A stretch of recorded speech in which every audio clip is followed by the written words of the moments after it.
Hey there, welcome to episode 97 of the FFS Talk audio program. I'm your host, Dan Hugo. We are recording this at 1:20 p.m. Pacific Time on Thursday, October 2nd, 2025. Today's title and topic, Turmoil. I love that word, even though it's usually not good. Turmoil. The title and topic of today's FFS Talk audio program. If you are not familiar with what FFS Talk is, the audio program, well, first we can begin with that title, FFS. If you are not familiar with that abbreviation, I'll give you a hint. It's an expression used very often by Irish people and others. If you're not familiar with it, you need to hang out with more Irish people, clearly. So the idea behind FFS Talk is ideally a conversation, a discussion, a debate, an argument around a particular thing to discuss or I don't know if discuss is a good word, but you never know. Haven't had a guess yet. But to weigh what works, what does not, and what we might do about it. Everybody might have a different opinion out in the world. So discussing them, debating them, and so on. It seems like an interesting idea. So 97 episodes in, we have not had a guest yet. I have to be honest, I've not really been asking people. My strategy has been to establish kind of a baseline of not only topics, but also positions, so that anyone who might wish to participate could listen to an episode that seems relevant or infuriating and step up to the microphone and see what they want to say. And then we can go from there. So today's title and topic, Turmoil, sounds ominous. Maybe it's something that you might be interested in, or there's a lot of other topics. Since there was an episode 0, but it wasn't really a topic show, I'll say that there are 96 other topics. And this one today, some of them are actually interrelated, which I'll touch on later. Hopefully wherever you've found this audio program, which should be in slightly more places now. Slightly more. Not 25 more, but a couple more. You're able to locate the episode description, which contains the show notes. The show notes is one sentence this time. I'll read it to you. And then the links, I've only included 2 links today. Basically shameless self-promotion. I've cut that down. The FFS Talk homepage would be the place to find links to other things that I normally would have put here, and then the profile page linking everything. We'll get to that in a second. Hey, we're getting ahead of ourselves. The show notes in the episode description, wherever you found this audio program. Let us begin. The summary of today's episode. We talked about fragility in episode 75 of this audio program. Now is a good time to ponder turmoil in that context. Those links again, FFS Talk homepage at FFS Talk, no space, .com. You will find, at the very least, you will find links to the Spotify creator profile page, the YouTube channel, youtube.com/@FFS Talk. You will find a embedded Spotify episode player for the most recent episode. It's a work in progress, but I do want to reduce the number of repetitive links each week.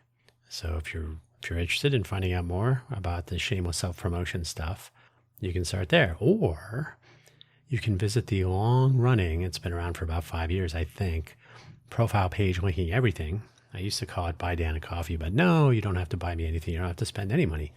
It is a freeform profile page located at buymeacoffee.com/DanHugo, DanHugo. There you will find links to all of my audio programming, their Spotify for Creators pages, any home pages. They all have a homepage in one form or another. Not to mention my ongoing projects as GitHub repositories. There's some biographical information there and some affiliate links if you'd like to track down some of my favorite coffee beans or some other things that I actually use. If you'd like to support these efforts that way, or you can give money through the Buy Me a Coffee platform. There's also the Ko-fi.com platform, ko-fi.com/DanHugo. But why plug 2 when you can just plug 1? I still use Ko-fi.com for the Coffee Solo audio program. Where would you find that? Well, you can go to buymeacoffee.com/DanHugo and find those links. So on that note, let us begin so we can wrap it up. on this Thursday in October. So first, some terms. In episode 75, we talked about system fragility. And that the definition of fragility, the quality or state of being easily broken or destroyed. That sounds good. And how we can discover fragility in any particular system when things go off the rails, as I believe I put it. So you really find out when things work and when they don't. Hey, do I have a spare tire? When's a good time to find that out? Well, how many people have found out when they need it? So turmoil, and that is a state or condition of extreme confusion, agitation, or commotion, is another word for going off the rails. It is when all the things we have been putting off or didn't think about or maybe even denied being a problem all come together to fail at a less than opportune moment. That's no fun. If you saw the movie Sully about the U.S. Air flight, is it U.S. Air or U.S. Airways? I can't remember.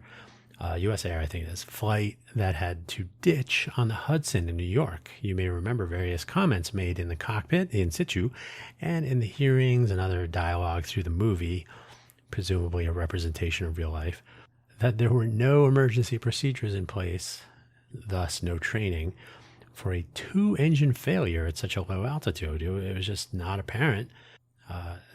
This could never happen. But there was some fragility in the system. That was the aircraft flying that day in 2009 that had that fragility.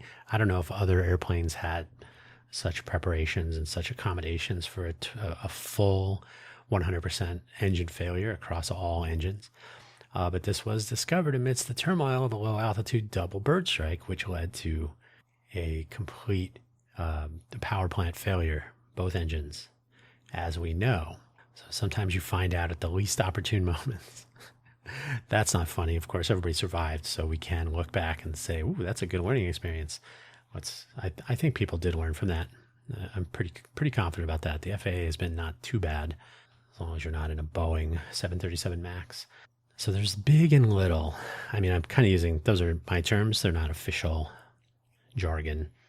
As we record today, the U.S. government has shut down due to a budget impasse, wherein the Congress was unable to reach the correct voting ratios.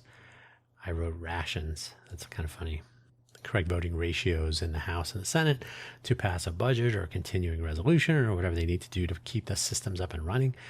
Not the first time by any means, but the amount of turmoil already swirling around before this happened was, shall we say, substantial. Interesting times have become that much more interesting as a result. No, this is not an audio program about government politics or government shutdown.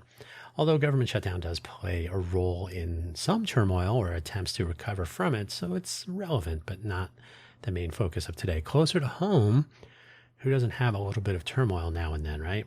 Maybe the current economy is problematic. Okay, maybe wherever you live, there are particular challenges of any variety, maybe a few at the same time. And then there are things like vehicular accidents, property crimes like burglary and theft.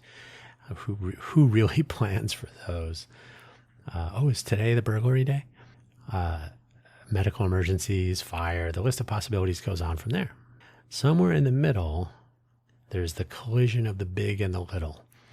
Maybe your situation today would really benefit from or requires some government service that is unfunded for the duration. And how about when little turmoil impacts you, your neighbors, your community, then it is not so little, but it's not quite big. And if there is that delay in response from on high, then what next? Remind me, I'll tell you about the thing they tell volunteers for CERT, and I first heard it from SNAP. We'll talk about that later at the end. Working with turmoil. So as the saying goes, prior preparation prevents poor performance. And I think there's another P word in there somewhere, but I don't remember. It comes down to knowing ahead of time when the system fragility situation is in as much detail as possible and understanding what comes next if systems begin to fail or if circumstances change more quickly than systems can accommodate in a predictable way, a problem. For example, you may need to call your local 911 dispatcher for some emergency circumstance, and often there will be someone to answer such a call. That's convenient. Hopefully that system is in place when you need it. Ideally, a little turmoil can be addressed rapidly with various systems designed to do exactly that. Emergency services at the other end of that 911 call, a tow vehicle to help with a broken down or maybe even collision damaged vehicle, or 2 or 3, cancellation of stolen credit cards if that need arises. You probably know how to do that, right? A trip to the hospital when that crunch wrap goes south. I don't want to pick on any particular fast food restaurant, but sometimes you get a stomach ache that gets worse. And there are so many ways that systems in place, managed by professional experts even, are there to manage the little turmoil, or at least minimally and temporarily fix, repair, help. Hopefully they're around when you need them. Even if formal, sometimes government, but not always, services are not available or not available immediately, there may be something to be found in the neighborhood or local community. That's why you should get to know your neighbors, perhaps. This could be someone stopping your bicycle from getting taken. Hey, put that down. Knocking on your windows if they see smoke before fire engines arrive. Or maybe something more substantial like CERT volunteers, the community emergency response teams, on the ground already in a time of crisis before first responders get there. Sometimes for days. That's the thing I was going to mention, but we'll get into that a little bit more later. So not working so much though. So those are the things that work. Like there are things around. There are emergency services. There are government services.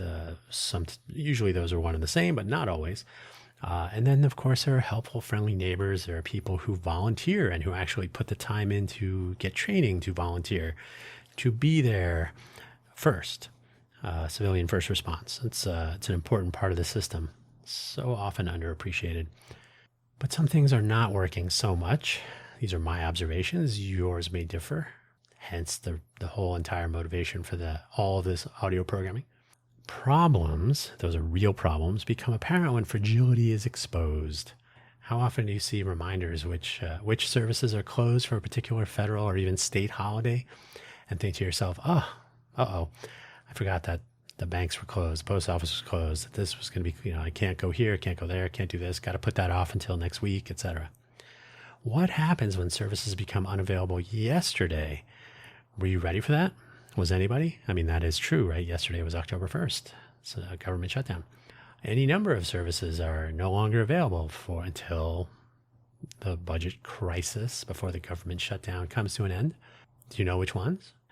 So often we are surprised as individuals and even swaths of city populations when the unexpected happens, and when we had no idea, we had no familiarity with what was happening on a good day, much less sudden failure or shutdown, and a little preparation what to do in just such a situation. I will argue this makes the turmoil that much more consequential. Who is leading the way in times of big turmoil?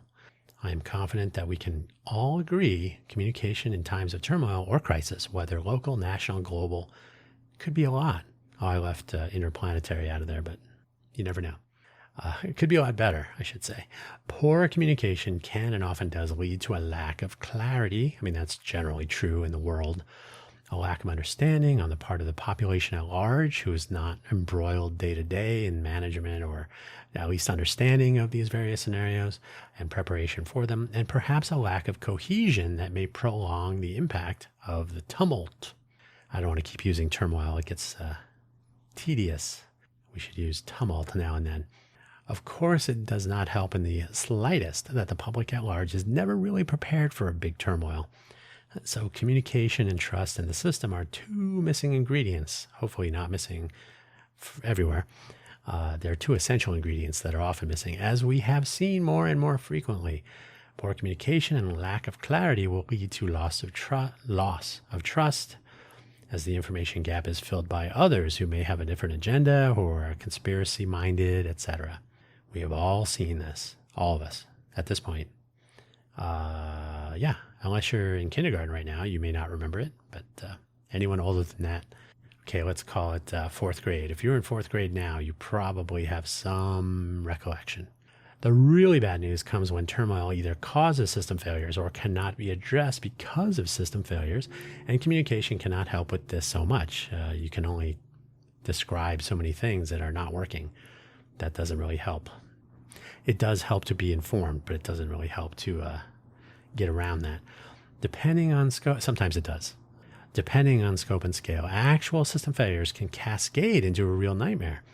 If you were around for the events of 9/11, or if you've been affected by a large fire that takes out like entire neighborhoods or parts of cities, a substantial earthquake or flooding from a hurricane, a reactor explosion in Chernobyl or Fukushima, perhaps, or maybe something as simple as a power grid cascading failure as generation sites overload and trip. Luckily, this has only happened a couple of times and not so recently, but we have probably been extremely lucky. And the list of actual physical and cascading failures goes on and on. If you've ever been involved in those, you know it's mayhem, and nobody really seems quite sure what's going on. There's a window of uncertainty where the cause and the scope and scale are mysterious, and news programming and YouTubers, TikTokers will all start jumping in with, here's what I'm seeing, and so on. All of our essential systems are fragile in one way or another, including interdependence. Boy, when that power grid fails, traffic lights go down. I was living in Sunnyvale, California, and the western part of the country, I want to say it was from Oregon down to at least Northern California, where I was living, maybe farther down. Something tripped, overloaded system, so that part of the power grid went offline, and suddenly power is not going to traffic lights. What happens when traffic lights fail? You're supposed to treat it as a four-way stop. That's in your DMV handbook, no matter where you live. That's pretty much standard. Do you remember that part? Do you remember when you were studying the DMV handbook, when you were in line to take your driver test? How many... I'm pondering that moment now. How many near misses? How many people did not nearly miss? How many collisions took place in intersect? Oh, a four-way stop. That doesn't apply to me, right? And that's a super simple one. But a cascading failure, now we have more car accidents. Now we have more people that need to get to, get a tow truck. Well, can the tow truck get there? Is their phone system powered or not? Are people's cell phones working? I think the cell phones were pretty much okay. But there was just a whole bunch of things that are suddenly unavailable. In that case, traffic lights were the start of problems, and then some other stuff trickled down from there. One of the few times trickle down actually does what's advertised. All of our systems are fragile, and sometimes we don't find that out until the least convenient time. So, and by the way, this is by no means a comprehensive Turmoil episode. This could go on and on and on. There are entire professions that look at failure analysis, emergency management, first response, public safety, public health, right? All those are interconnected in some way and are an attempt to provide infrastructure to deal with turmoil of various kinds.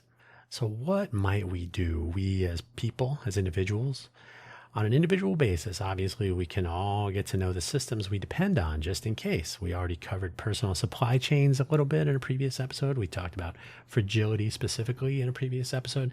And we have talked about internet experts, dissemination of information, correct or otherwise, and so on. This is episode 97, after all. There are a few relevant episodes in the catalog you could listen to if you like, or you can argue about if you want. If you consider any sort of emergency response training, I will mention SNAP, and I've already mentioned CERT. Even your safety demonstration before your plane pushes back from the gate all emphasize securing yourself first, then those around, and so on. Know what is going on, and then and what might stop that going on, or what might stop going on that should not stop going on. Understand your surroundings, how it can impact you, and what to do about it.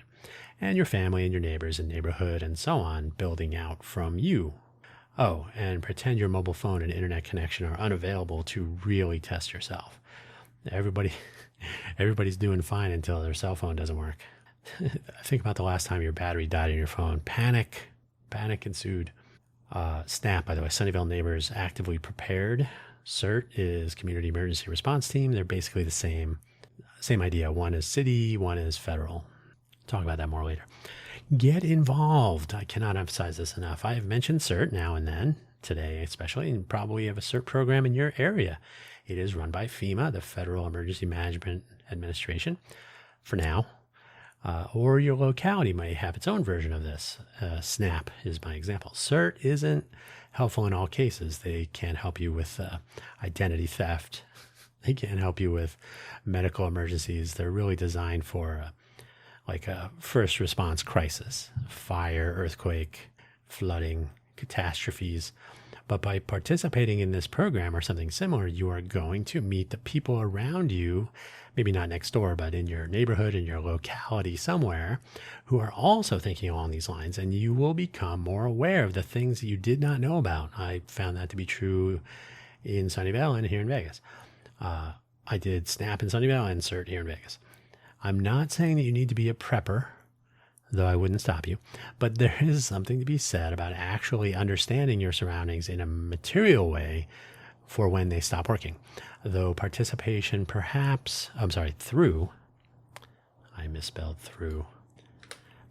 participation perhaps. So, go volunteer, take a training, maybe get activated or participate in the training drills. And you will probably be in a position to help yourself and others at some point when you least expect it. And I'll have one example where I definitely least expected it and it was helpful. For the big turmoil, we can only hope, that is, if we are encountering big turmoil, if we understand the systems closer to us and can deal somewhat with the little turmoil scenarios, we might have improved our chances with the big turmoil. Those people back in the day building bomb shelters with surplus food rations and a hand-cranked AM radio, sort of like preppers, sort of, right? Were doing what they could closer to home for when or if the big turmoil appeared overhead, mushroom-shaped, perhaps. Paying attention to the possibility of big turmoil is a start. If you can take similar steps on a larger scale, as we all can locally, another typo, as we all can locally, so much the better. So the more you know, the key, and I've talked about this in previous episodes as well, is to, if you want to understand what's going on, you can really gain a lot more insight if you start local, whether you have questions about how government functions, non-government organizations, how emergency response works, and all these things. If you start local, you can actually speak to people in person and you can learn how systems work. And those are the systems that will impact you first in the event of turmoil. So understanding what's going on around you is not a bad idea, just in general. And it will help somewhat in understanding how the systems around those systems work and so on. So yeah, the more you know, that's really the take home. So now I have a couple of examples. Practical examples. I think all of these are first person. The last one I was not directly involved with, but anyway, so first person. When I was in high school, I was in the AFJ-ROTC program. That's Air Force Junior Reserve Officer Training Corps. We had uniforms and everything. I had 2 opportunities to go up in a Beechcraft T-34 Mentor, the last piston engine trainer used by the United States Air Force before the T-37 came along. That's the side-by-side T-37 Tweety Bird, I think. It's T-37. It's the first turbojet powered trainer. Our squadron NCO, Senior Master Sergeant Macmillan, who had flown on Air Force One, I think in the Kennedy era, memories, flew me the first time up in the aircraft. And sometime later, he told our class, and so I think this was my second year in high school, and I think the third year, we had a visit from an alum who was attending the Air Force Academy. His name was Tony. And sometimes later, Sergeant McMillan, told our class about going up in that very same aircraft with Tony. Tony was in from the Air Force Academy back for a visit, and they had an engine failure as the landing gear retracted. So they're still at 100 feet maybe. That aircraft could do a snap roll, but not power climb. No unrestricted climbs in the T-34. They worked together to restart the engine while maintaining as much altitude as possible in the process. They came around once the engine was running and made a safe emergency landing. You never know when this sort of thing might happen. And in this case, they were both prepared. They both worked together.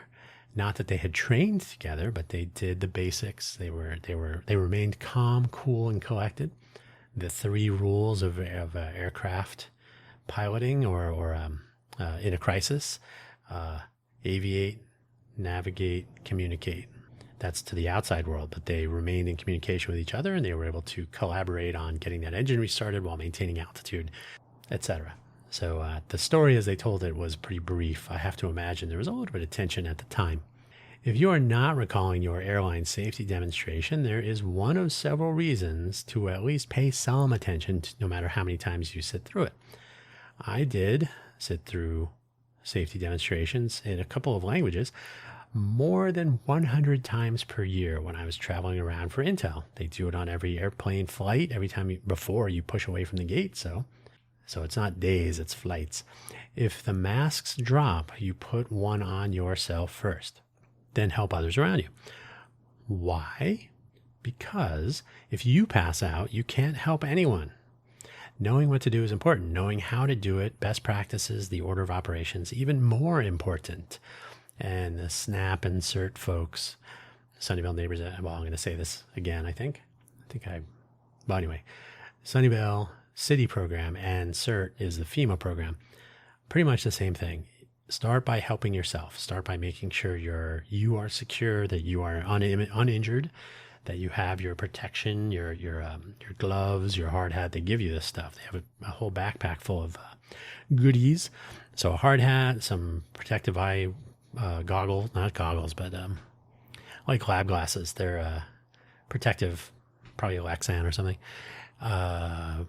Some gloves, a flashlight, a whistle, something. There's some basic first aid stuff. Basically, that's your starting point. But so make sure you're okay first. Maybe check on your family, people in the house. If you live with other people, check with your neighbors. So if there's like an earthquake or a fire, make sure people around you are okay. And so you start working yourself out from you. Start with you. The reason, again, is because if you're not okay, then you can't help anyone else. When I was living in Sunnyvale, I participated in their city version of CERT called SNAP. As I mentioned, Sunnyvale neighbors actively prepared. It was really interesting and informative, and I had already gone through their Leadership Sunnyvale program. So I got to know all the city functions, city staff positions. We had spent a day with DPS, the Department of Public Safety. Sunnyvale DPS has one of the only cross-trained DPS systems in the country. I think there's only two. So that means one person is triple trained: police, fire, EMT, emergency, emergency medical technician. Is that what it is? Ambulance, paramedic. So everybody receives all the training. So that was really interesting. So I had some pretty good familiarity with how our city functioned and emergency services and where these services were located and so on. This would come in super handy on April 8th, 2013, when my neighbors were knocking on the windows of where I was living, yelling, "Fire, fire, get out." It was quite a morning, that was, but I knew every aspect of what was unfolding. And since I knew I was out safely, I didn't live with anybody, so it was just me. And then the neighbors were out of the homes behind and next door. So anybody that was going to be directly impacted was also out in the street. And other neighbors were outside and watching this all unfold as well. The rest was a practiced workflow for which I had somewhat prepared and was essentially familiar. So there was nothing I was seeing or no discussions I was having that were not already sort of that I was not aware of or that I was not anticipating. So to see it all work was somewhat rewarding. Of course, I would rather have seen my stuff not burning, but that's how life goes. I was not burning. And finally, and this one I was not directly involved with. I lived here, still do. We just had another anniversary yesterday as I record this episode, so October 1st, of the mass murder shooting that took place here in Vegas. It was on October 1st, 2017. If you know, you know. And to say that was unexpected would be a dramatic understatement, of course. What we saw in real time, of course, there was no real-time video, but we saw, security camera footage and cell phone footage and so on. But what we saw happening in real time, at the time it was happening, was chaos and confusion as city bus drivers played a role in shielding people attempting to escape. They would get on the bus and, get in. Hospitals were overwhelmed with emergency rooms were packed. and law enforcement was scrambling. Side note, while CERT does not train for anything like this, such incidents are considered by the Emergency Management Office as concerns. So are pandemics, by the way. It would be interesting and useful to know at region scale what was learned from that incident here in Vegas and how much of those learnings have been applied to civilian communication and notification and the systems that provide those, and the people that would use those systems, not to mention what a civilian first response contribution might look like. Maybe CERT here in Vegas should be including events like this in the trainings, just in case. No, not jumping in front of bullets and not dealing with conditions under fire, but being able to maybe you go help out in an emergency room. So the way CERT works, by the way, they do an activation. So you may get unfortunately a call or maybe an email. So those systems have to be working. You might get contacted and say, can you participate in an activation? We have an emergency. Can you help out at an emergency room? And I have to be honest, I don't know if our emergency management office in Vegas would be able to handle that sort of an activation scenario. What they do is send out an email ahead of time for certain things. The one time I was activated so far was to assist at a what do you call it? It was a pop. It was, but it was where they were doing immunization for COVID. So what was it called? It was a point of something. I can't remember. So I went there, and so they gave us a quick training. We had a vest to wear, and so we were, staff, and they gave us lunch, and that was nice. But the deal was and it was nothing technical. We had to help out with directing people, with making sure people knew what they were, who you get in this line, processing documents, making sure their vaccination card was stamped properly and signed off. My role, it turned out every time that I was there, I think I was there for 5 different days at 2 different sites. And it was so what they did was, because people would get dizzy after receiving the vaccination, what was it called? It was point of something. Maybe I'll look it up. So the protocol at the time, because these were new, obviously, warp speed, vaccination pop, sir. No. Yeah, I don't know. Pop, whatever it was.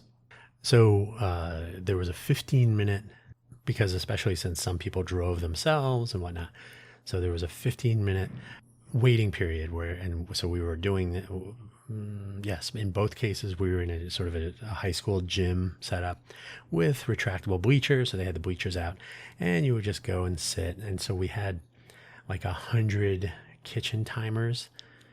I'm sure you can picture they come in different colors. They're about the size of a kitchen timer. And so they were all set for 15 minutes. After they would give you the injection, they would give you a timer, and I would make sure people were going and sitting, and I would answer any questions and so on. Only once, but there was one, so it wasn't 0. One time someone did feel like they were having a problem, and so I got one of the EMTs that was on site on the other side of the gym, and he didn't see this happening. So I went over, hey, this person over here, got the gurney, ambulance, off to the hospital.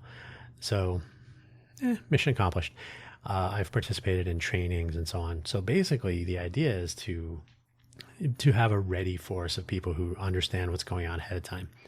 The notification gap is real. That's a whole nother topic. I've talked about this in our Innovate for Vegas Foundation audio programs. I called it CERT Radio, how to connect your civilian first response teams when cell phones and the internet are down. Believe it or not, they don't have a system in place to do that. They rely on ham radios. If you've ever seen somebody with a big giant antenna in their backyard, that big giant antenna is attached to their ham radio, which is, I don't remember what ham stands for. Batting 1,000 today. Ham radio. Oh, so it's just amateur radio. Ham. I thought the H stood for something. So amateur radio is and there's a bridge. There is an actual formal relationship between like a ham radio association and CERT, And there was one between Snap and Snap and the, I can't remember what the acronyms are. Anyway, so they basically say, hey, ham radio people, if needed in the case of an emergency, you would be one of the ways we would communicate with your locality. So there is that understanding. However, here's a fun fact. They don't tell you this during your CERT training. They don't tell you where ham radio operators are. And if the internet is down and there's no cell phones, that could happen, believe it or not. Just use the ham radio people. Well, where are they? Oh, we didn't tell you that? So there are some gaps. And I think part of the problem is that there isn't complete and total preparation mindedness when it comes to working with people outside of your organization. If you're in an emergency management office, if you're a volunteer, you don't know what questions to ask because you're here to volunteer. So ideally, there would be someone that would say, hey, you need to know where these communication points are. Here are some key factors. You have to understand what FirstNet is and the bridging between you and first responders. That was a 9/11 incident learning. So that there's a radio network that interconnects all of your first response teams across branches and agencies and so on. So normal people can't use FirstNet. So how do we connect civic volunteers on the ground with your first response teams that will go through EMO? So all these things are not often clear to everyone, and not everybody wants to know these things, but it is interesting to know that these systems are in place, hopefully regardless of whether the government is funded or not. But that's tip of the iceberg.